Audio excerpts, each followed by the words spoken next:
Assalamualaikum. Hi everyone, welcome back to my channel. இன்னைக்கு இந்த வீடியோவில் என்ன பார்க்க போகிறீங்கன்னா இன்னைக்கு டே இன் மை லைஃப் vlog தான் பார்க்க போகிறீங்க. இன்றைக்கி ஒரு நாள் நான் வீட்டில் என்னென்ன பண்ணேன் அப்படிங்கிறத தான் பார்க்க போகிறீங்க.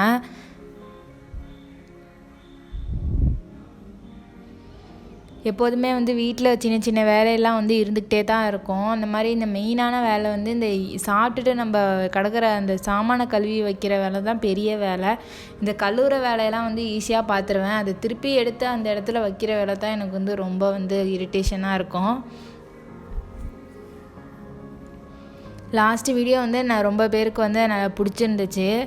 அதுக்கு எல்லாருக்கும் ரொம்ப தேங்க்ஸ். ஐ ஹோப் இந்த வீடியோ உங்கள் எல்லாருக்கும் பிடிக்கும்னு நினைக்கிறேன். பார்த்து என்ஜாய் பண்ணுங்கள்.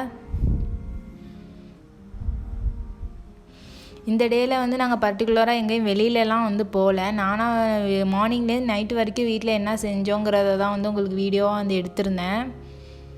வெளியில் ஃபிஷ் வாங்குறதுக்காண்டி போயிருந்தோம். அதை நான் வீடியோ எடுக்கலை.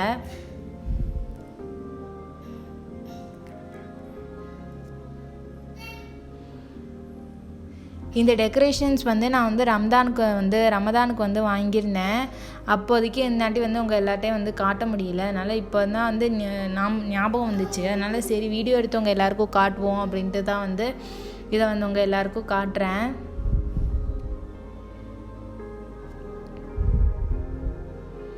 இது எங்கே ஹேங் பண்ணுறதுன்னு எனக்கு ஐடியாவே இல்லை. உங்கள் இது யாருக்காச்சும் ஏதாவது ஐடியா இருந்துச்சுன்னா எனக்கு கமெண்ட் பாக்ஸில் கமெண்ட் பண்ணுங்கள். இப்போ உங்கள் எல்லாருக்கும் இந்த கேரமல் சாஸ் எப்படி செய்கிறது அப்படிங்கிறத காட்டுறேன். இதுக்கு 1 கப் அளவுக்கு சுகர் எடுத்துக்கோங்க. அப்புறம் 3 டேபிள் ஸ்பூன் அளவுக்கு பட்டர் தேவைப்படும். அப்புறம் 1/2 கப் க்ரீம் தேவைப்படும். உங்கள்கிட்ட க்ரீம் இல்லைன்னா ஒரு 3/4 கப்பு அளவுக்கு பால் எடுத்துக்கோங்க.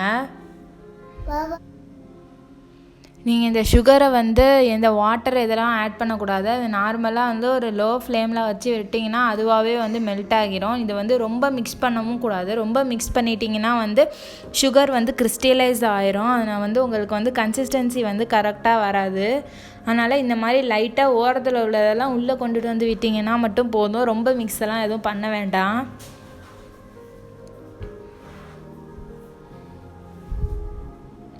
இந்த கேரமல் சாஸ் ரொம்ப டேஸ்ட்டாகவும் இருக்கும். இதை நீங்கள் சூடாக இருக்கிறப்பே ஹீட் ப்ரூஃப் பாட்டிலில் ஷிஃப்ட் பண்ணி ஃப்ரிட்ஜில் வச்சுருங்க. அது கேரமல் சாக்லேட் மாதிரி ஆகிடும். உங்களுக்கு வேணுங்கிறப்ப அதை எடுத்தும் சாப்பிட்டுக்கலாம். அந்த காஃபியில் ஒரு ஸ்பூன் அதை எடுத்து போட்டு மிக்ஸ் பண்ணி குடிச்சிங்கனாலும் கேரமல் காஃபி சூப்பராக இருக்கும். இப்போ பாருங்கள், சுகர் நல்லா மெல்ட் ஆகிடுச்சு. இந்த நம்ம ஒரு சுகர் இருக்கிறது கூட அதில் தெரியக்கூடாது. நல்லா வாட்டரியாக இருக்கணும். இந்த மாதிரி கன்சிஸ்டன்சியில் ஒரு 3 டேபிள் ஸ்பூன் அளவுக்கு பட்டர் ஆட் பண்ணுறேன். பட்டர் ஆட் பண்ணால் அது கொஞ்சம் பொங்கும். அதனால் நீங்கள் எடுத்துக்கிற பேன் கொஞ்சம் லார்ஜ் பேனாக எடுத்துக்கோங்க. இப்போ ஒரு 1/2 கப் அளவுக்கு க்ரீம் ஆட் பண்ணுறேன். நான் 1 கப் அளவுக்கு 1/2 கப் அளவுக்கு நீங்கள் க்ரீம் ஆட் பண்ணணும். இது 125 ml நான் ஆட் பண்ணியிருந்தேன். உங்களுக்கு கேரமல் எப்போதுமே வாட்டரியாகவே இருக்கணும், கெட்டியாக ஆகக்கூடாதுன்னு நினச்சிங்கன்னா இதில் எக்ஸ்ட்ரா ஒரு 1/4 கப் அளவுக்கு மில்க் ஆட் பண்ணிடுங்க. என்னோடய கேரமல் கொஞ்சம் டார்க் கலராக ஆகிடுச்சு. நீங்கள் லைட் ப்ரௌனாக இருக்கிறப்பே பட்டரையும் க்ரீமையும் ஆட் பண்ணிடுங்க. லைட்டாக இதில் பாயில் வர அளவுக்கு வச்சா போதும். நம்ம ரொம்ப பாயிலெலாம் பண்ணக்கூடாது. லைட்டாக பாயில் வந்தோடனே நம்ம ஸ்டவ் ஆஃப் பண்ணிவிட்டு இதில் இது சால்டட் கேரமல் சாஸுங்கிறதுனால உங்களுக்கு தேவையான அளவுக்கு உப்பு ஆட் பண்ணிக்கோங்க. அப்புறம் 1 டீஸ்பூன் அளவுக்கு வெண்ணிலா எசன்ஸ் ஆட் பண்ணுறேன். இது எல்லாத்தையும் நல்லா மிக்ஸ் பண்ணிடுங்க. நீங்கள் அந்த சட்டிலே ஆற விட்டுட்டிங்கன்னா அது கெட்டி ஆகிடும். அதனால் கொஞ்சம் ஹீட் ப்ரூஃப் உள்ள பாட்டிலில் உடனே ஷிஃப்ட் பண்ணிடுங்க. அவ்வளோதான், கேரமல் சாஸ் ரெடி ஆகிடுச்சு. இப்போ நைட்டு ரவா பணியாரம் செய்யலான்னு இருந்திருக்கேன். அதுக்கு என்னென்ன தேவைங்கிறதுக்கு 1 கப் அளவுக்கு ரவா எடுத்திருக்கேன். அதில் ஒரு 4 டேபிள் ஸ்பூன் அளவுக்கு தயிர் ஆட் பண்ணியிருப்பேன்.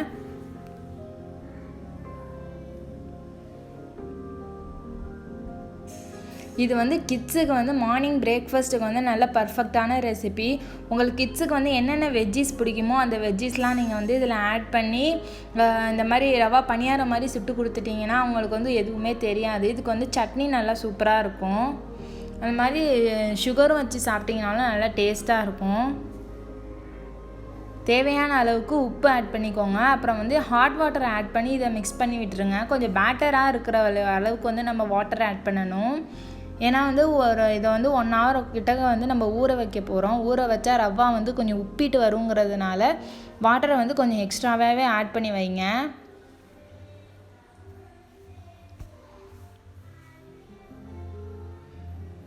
இப்போ இதை வந்து 1 hourக்கு வந்து நம்ம ரெஸ்ட் பண்ணிடுவோம். இப்போ நான் என்னென்ன வெஜ்ஜீஸ் எடுத்திருக்கேன்னா வந்து கொஞ்சமாக தக்காளி, கேப்சிகம், அப்புறம் வந்து கேரட் எடுத்திருக்கேன். நீங்கள் வந்து உங்கள்கிட்ட பீன்ஸ் இருந்துச்சுன்னா பீன்ஸையும் வந்து ஷ்ரெட் பண்ணி எடுத்துக்கோங்க. இந்த மாதிரி பீட்ரூட் ஆட் பண்ணாலும் நல்லாயிருக்கும். கொஞ்சமாக ஆயில் ஆட் பண்ணி அது சூடானதுக்கப்புறம் நம்ம எல்லா வெஜ்ஜீஸையும் அதில் ஆட் பண்ணி ஒரு 2 minutes நல்லா வதக்கிட்டோன்னா வெஜ்ஜீஸ் எல்லாமே வந்து நல்லா சாஃப்ட் ஆகிரும்.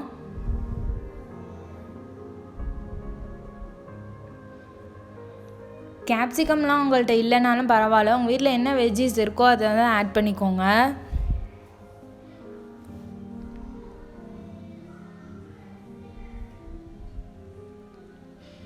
கிட்ஸ்லாம் வந்து மேக்ஸிமம் வந்து வெஜ்ஜீஸ் வந்து நிறையா வந்து சாப்பிட மாட்டாங்க. அந்த மாதிரி பட்சத்தில் நீங்கள் இந்த மாதிரி சாப்பாட்டோட மிக்ஸ் பண்ணி கொடுத்துட்டிங்கன்னா அதுக்கு வந்து தெரியாது கொஞ்சம் வெஜ்ஜீஸ் இருக்கிறது.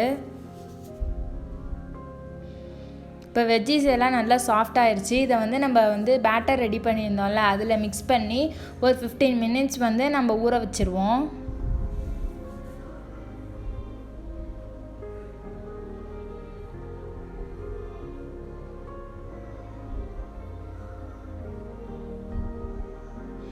இப்போ நைட் ஆகிடுச்சு. இப்போ பாருங்கள் இந்த நம்ம எவ்வளோ வாட்டராக வந்து பேட்டர் வச்சுருந்தோம், இப்போ எவ்வளோ வாட்டர் வந்து ரவா வந்து அப்சர்வ் பண்ணிடுச்சின்னு பாருங்கள்.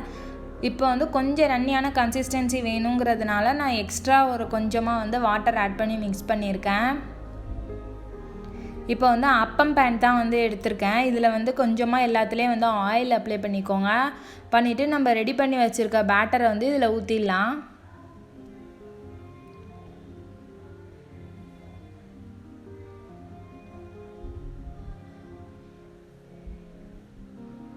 இது வந்து ரொம்ப டைம்லாம் ஆகாது குக் ஆகிறதுக்கு. மேக்ஸிமம் 5 minutes தான் ஆகும் குக் ஆகிறதுக்கு.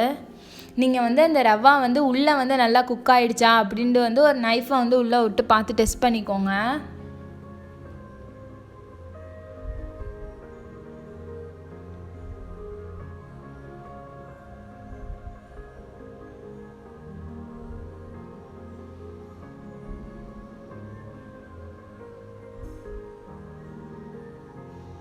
இப்போ 1 side வந்து கோல்டன் ப்ரௌன் ஆனதுக்கப்புறம் நம்ம இதை வந்து திருப்பி போட்டுடலாம். இன்னொரு சைடும் வந்து நல்லா குக் ஆகட்டும். இந்த திருப்பி போட்டதுக்கு அப்புறம் தான் வந்து குக் ஆகிறதுக்கு கொஞ்சம் டைம் ஆகும். அதை மட்டும் நீங்கள் வந்து டூத்பிக்கை இல்லாட்டி நைஃபை உள்ளே விட்டு டெஸ்ட் பண்ணிக்கோங்க. உள்ளே இது வந்து வெந்துருச்சா அப்படின்னு பார்த்துக்கோங்க.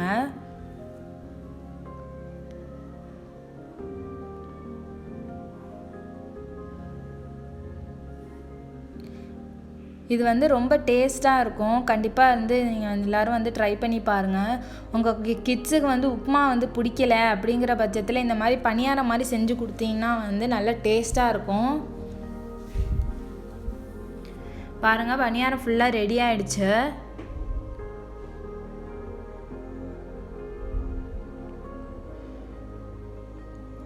அவ்வளோதான். இந்த 2 ரெசிபி உங்கள் எல்லாருக்கும் பிடிச்சிருக்குன்னு நினைக்கிறேன். இந்த வீடியோ பிடிச்சிருந்துச்சுன்னா லைக் பண்ணுங்கள், ஷேர் பண்ணுங்கள். அப்படியே என் சேனலுக்கு மறக்காமல் சப்ஸ்கிரைப் பண்ணிடுங்க. உங்களோட ஃபீட்பேக்கை வந்து கமெண்ட் பாக்ஸில் கமெண்ட் பண்ணுங்கள். தேங்க்ஸ் ஃபார் வாட்சிங். பாய் எவ்ரிவான்.